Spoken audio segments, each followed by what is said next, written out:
Oh yeah, welcome back to Captain Coleslaw Outdoors with yours truly. And we're out here at Yellow Creek State Park in central Pennsylvania looking at a very cool bird out there on the lake through this little spotting scope right here. And that bird is the tundra swan. Now, tundra swans are not residents of Pennsylvania. They are simply migrating through from the Arctic Circle as they head from those northern nesting grounds south to the Atlantic Ocean of Florida and Georgia, South Carolina, as they prepare to beat the winter fronts coming from the northwest part of the continent to an area where there's more food and more comfort through those cold months. The thing about tundra swans, they're one of the biggest birds in North America. They have about a 7-foot wingspan and they can weigh about 20 pounds a bird. But they don't live in Pennsylvania, and we can't hunt them either. But what tundra swans are is they are an unbelievably important bioindicator for the waterfowl migration, which happens through Pennsylvania each year. So being a big, strong bird as tundra swans are, they're only on the move once winter is truly hitting its stride. So when these birds are flying through Pennsylvania, it means that in the northwest part of the continent, winter is really starting to strike with freezing temperatures, colder climate, and otherwise not bird conducive living conditions. So these birds start heading south, and these tundra swans are kind of the barometer to show you how far along in the migration we are. I've been driving around all day. I still got my tie on. I was just coming from work. And I've been trying to find tundra swans because I knew that if I could find tundra swans, that was going to be a huge indication that waterfowl of other species, such as mallard ducks, gadwalls, diver birds, Canada geese that are migratory in nature versus our resident geese like you saw us shoot in September, they should be on their way through the area as well. And I can actually see a bunch of dabbling ducks feeding alongside this swan, including some pretty stud mallards, some gaddies, and even some Canada geese are floating around out there with him. With the presence of this swan, we can truly say that the winter waterfowling migration, the thing that so many waterfowl hunters in Pennsylvania and across the United States are waiting for, is finally starting to happen. So, get ready. We're entering the waterfowler's world of winter.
Oh yeah, we're back, and it is December 18th.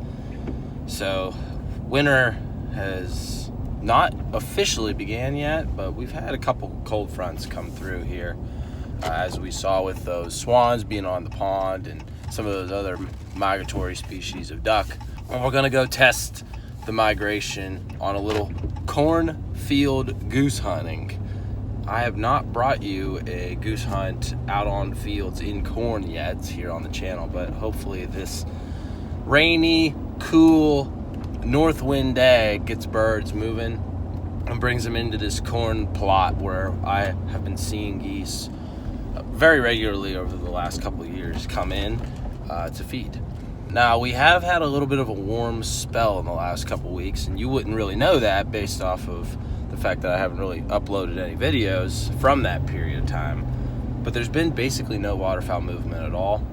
I've scouted geese and ducks on a couple local lakes where there are always resident birds, but then migratory birds add up into those populations as they move into the area.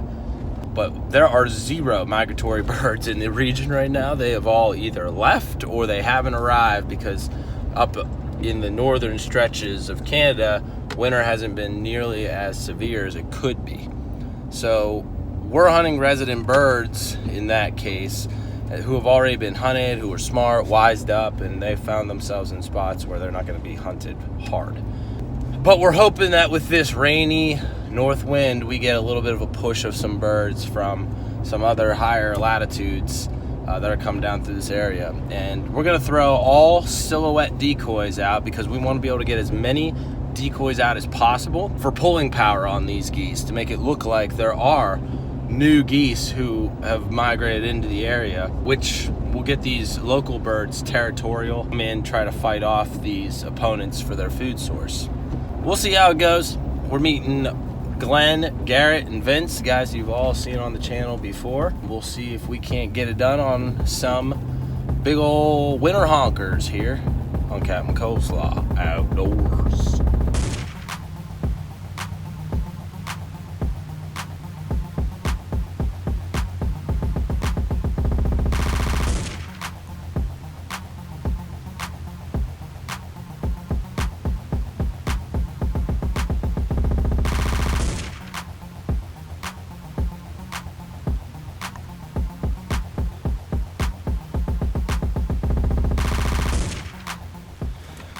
So we got the spread out and we're looking real good. We got 120 decoys out there. And between 4 shooters, I like our chance of killing some birds. So we're gonna set the blind up here. Hope that this nice little north wind and rainy weather brings some geese in to feed, and it should be happening pretty quick. So we're gonna get ready to roll.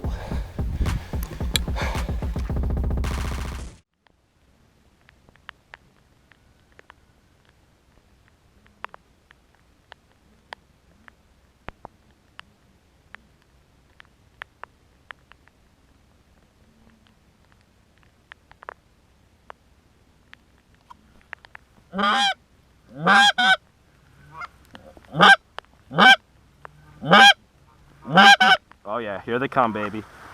Let them turn.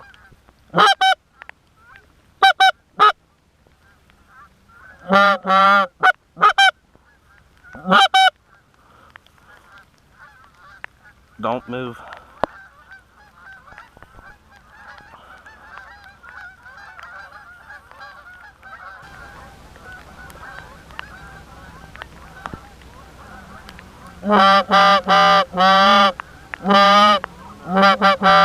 We're gonna let these ones land. Let them land.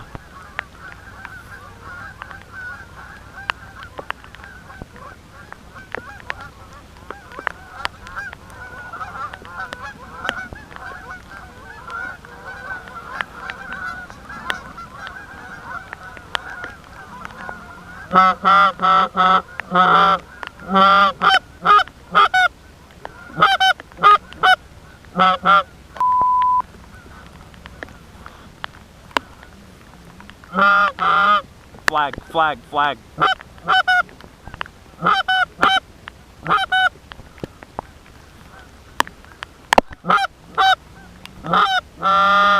We're gonna shoot this pack if they give it to us, guys.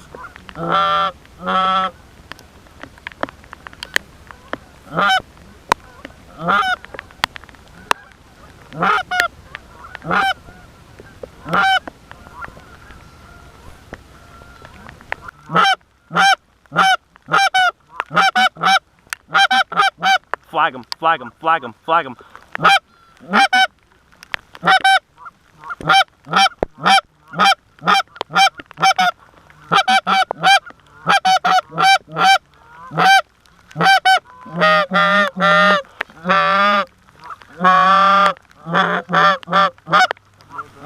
Oh yeah, we got a ton of birds.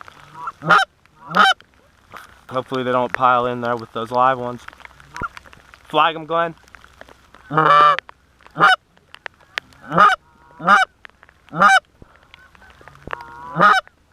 right, we're gonna take these ones if they give it to us.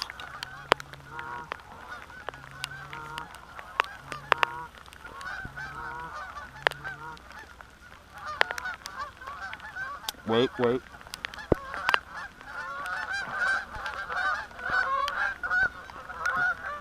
Shit.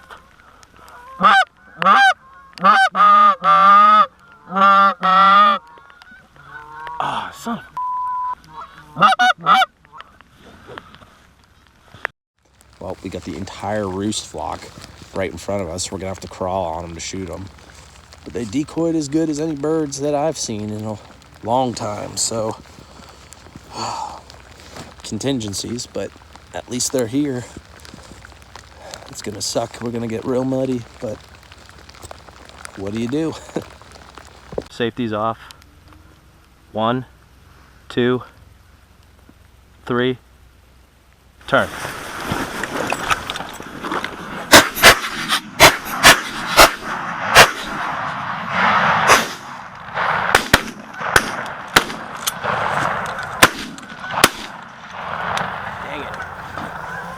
Well, I got one. Oh, I got 3. I injured 2.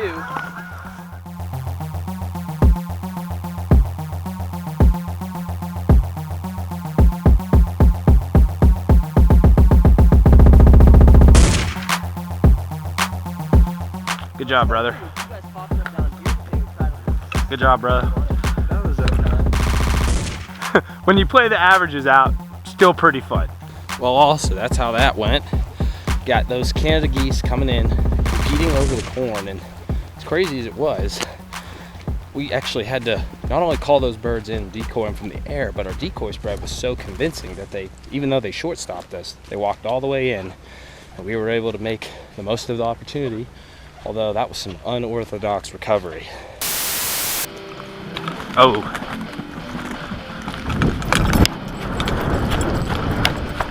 Get him, boy! Get him, Glam! Oh, boy. Oh! He just went into the wire. Alright. Why doesn't he have a gun? Because he's a beast! Yes! Yes! Let's go! Let's go!